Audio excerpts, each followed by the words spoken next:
Hi, I am Michael Santos, and I'm so glad that you're here to join me for this second video in the series. Now, in the previous video, I gave you insight into my background. So let's continue with this step-by-step approach that will help you become a better investor and build more prosperity. As I did with the previous video, I am including a link for you to download a free copy of Prison to Paradise: How I Built Assets Worth More Than $5 Million Within 5 Years of Getting Out of Prison, and how you can succeed too. So please feel free to share that link. Readers will see how goal-oriented decisions helped me build millions of dollars in assets after my release from prison. And I am hoping that readers will also see how they can incorporate the same types of strategies and tactics into their decision making so that they can begin building more prosperity in their life as well. Have you set a goal of where you want to be in 5 years? If you haven't, perhaps now is the time to start thinking about what your life will look like in 5 years. You can start by reflecting. Here are some questions to think about. Where were you 5 years ago? What did your financial situation look like back then? How have the decisions you made over the past 5 years influenced what you have achieved? If we knew 5 years ago what we know now, we all would have made different decisions. For example, 5 years ago, we could have invested in companies that were selling for pennies on the dollars of what they're worth today. Imagine how your life would be different if you would have purchased shares in a company like Uber, Airbnb, or Instagram at the start of those companies. If you could have invested $1,000 in any one of those companies in their first round of raising capital, and you held on to that investment, you would have tens of millions of dollars today.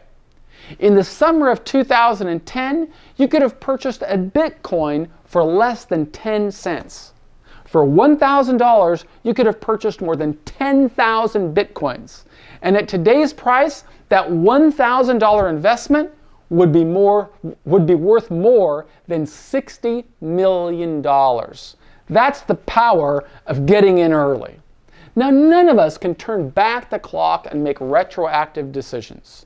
For every one of those investments, there are a million other investments that completely failed. Yet by looking at our past decisions, we put ourselves in a better position to make better decisions going forward.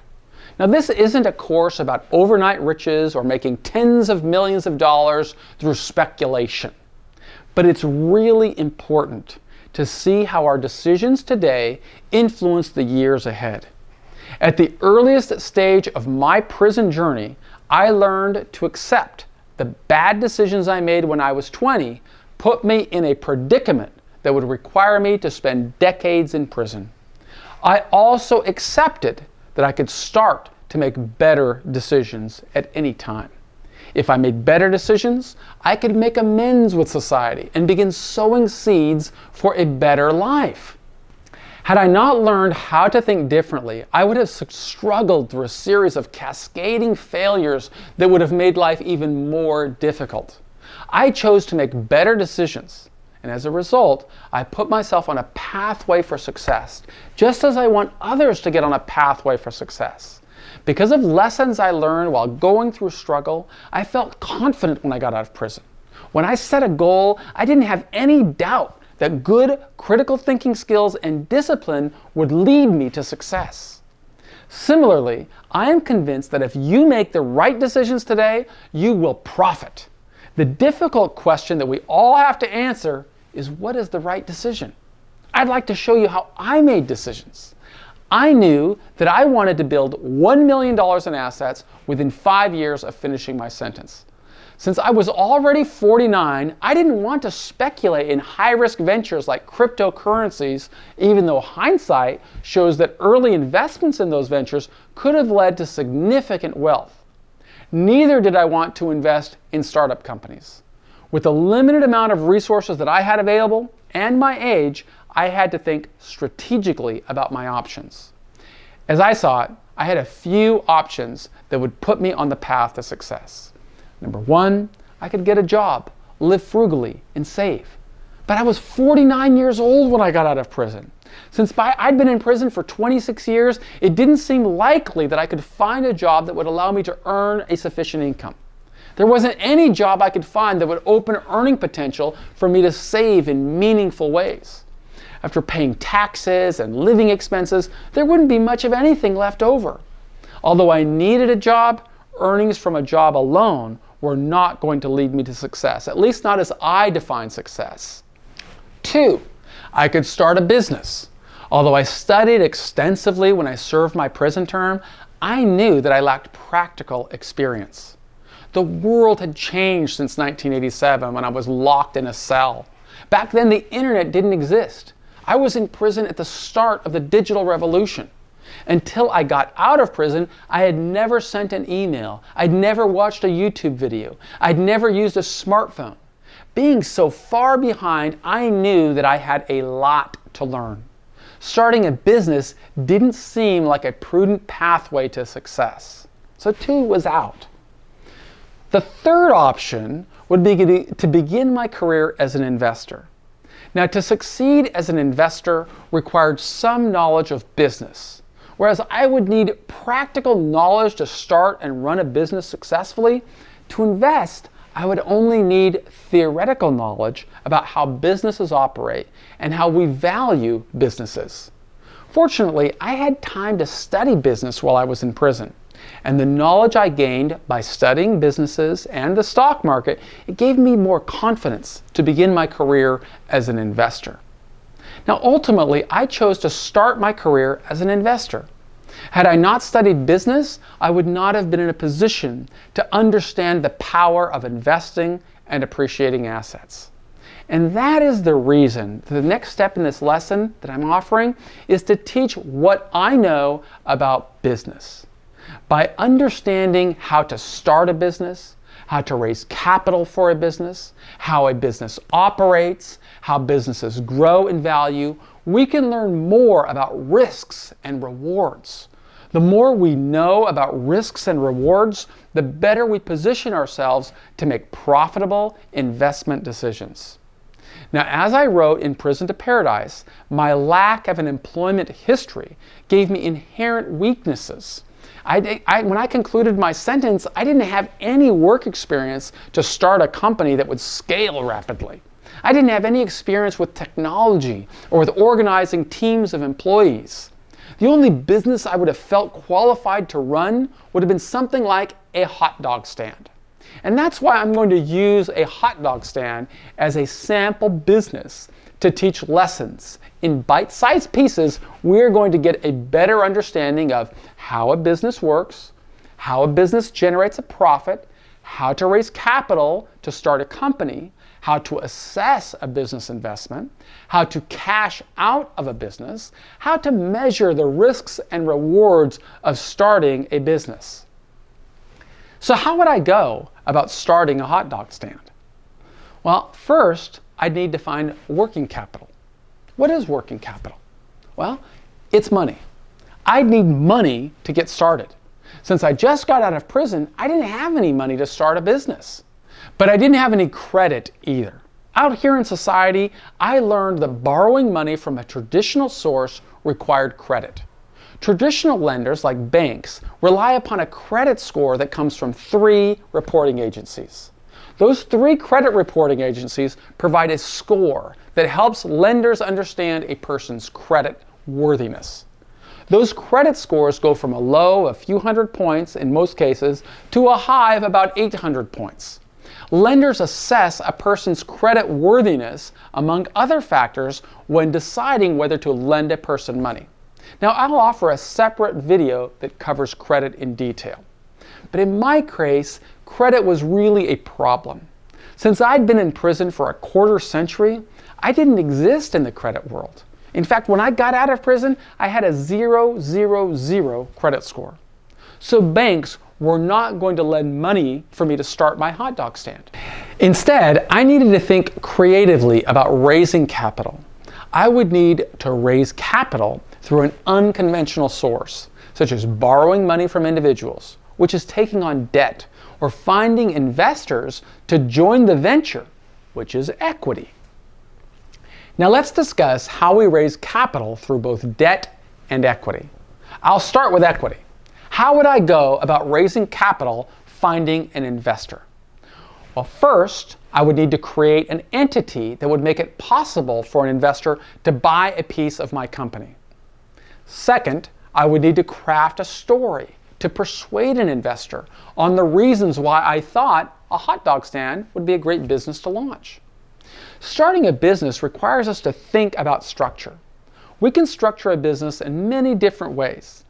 Some business structures include sole proprietorships, partnerships, and different forms of corporations. I'll create a different video on business structures. For now, since I wanted to raise capital from an investor, the best type of business structure would be a corporation. Now, a corporation isn't so hard to start. Through another video, I will show you exactly how to start a corporation. Basically, starting a corporation requires you to file official paperwork with the Secretary of State and with the Internal Revenue Service. To file that paperwork, we're going to need a name for our corporation. And for this example, we will call our business Michael's Hot Dogs. Once I filed the paperwork for Michael's Hot Dogs with the Secretary of State and with the IRS, I would receive an Employee Identification Number, or an EIN. Once I had that EIN and the official paperwork from the Secretary of State, I would have the documents I needed to start a corporate bank account. The bank could check on the official status of my corporation by reviewing the Secretary of State's website. Now, a corporation is a legal entity that separates the business from me as an individual and from the people that I would persuade to invest with me. Michael's Hot Dog Stand would be a corporation, its own entity. It becomes an asset, something with value in its own right. I wanted to persuade an investor to buy a piece of this asset, Michael's Hot Dogs. But what's a piece? Well, we can think of the corporation as being divided into pieces. Each piece would be called a share of stock. When I started Michael's Hot Dogs, I chose to divide the company into 1,500 shares of stock. Now that's just an arbitrary number that I'm using for the purposes of this example. I just as easily, I could have divided the company into 10,000 shares of stock or into 100 shares of stock. All of the shares of stock in a company represent the total value of the asset. When you combine all the shares, that's how you get the total value of the asset.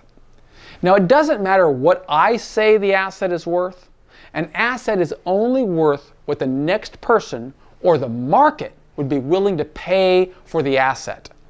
That's why it's so important to understand businesses as assets. They have market value because investors in the market say they have value. They don't care where you came from or anything. Some investors want to put money into businesses because they think the idea itself has a lot of value, and because they think that the people running the businesses bring even more value. In the case of Michael's Hot Dogs, I would need to find a way to persuade an investor that I could create more value by building the business. And if the investor put up the working capital, that I could generate an acceptable return on investment for the investor. If the investor agreed with my idea, he would buy shares of stock or pieces of my corporation. So I decided to keep 1,000 shares of the stock for myself. After all, I came up with the idea, and I would work constantly to turn Michael's Hot Dogs into a business that eventually would generate a profit. But businesses don't generate profits overnight. They take money to start and they take time to grow. So I needed a solid business plan. I could use that business plan to persuade an investor to buy a piece of Michael's Hot Dogs. We could use that business plan to assess performance of the asset over time. Now, as I wrote in Prison to Paradise, I always thought in 5-year plans. 5-year plans got me through prison. If I put a good business plan together, I would have a better chance of raising capital from investors. And I would need to adjust that business plan as circumstances changed, but within 5 years, I would achieve something. That was my expectation. I just needed to make sure that any investor who bought a piece of Michael's Hot Dogs would understand my 5-year plan. And I'd incorporate that business plan into the bylaws of the corporation. That way, the investor could judge my performance as a businessman over time. Did I do what I said I was going to do? Well, the business plan gives the investor an idea of what type of return on investment he could expect from owning a piece of Michael's Hot Dogs. So in the next video, we will go over the business plan that I used to persuade an investor to buy a piece of Michael's Hot Dogs. But let me leave you with these questions to ponder. Number 1, how can you lay out a business plan that would persuade an investor to provide you with working capital? Number 2, what risks do you see for an investor to provide working capital for a startup? Number 3, what risks would you have in launching a startup business? Number 4, how would starting a business compare with other types of assets, like buying real estate, what I ultimately chose? The more you think about investments, the more confidence you will build as you prepare for your 5-year plan.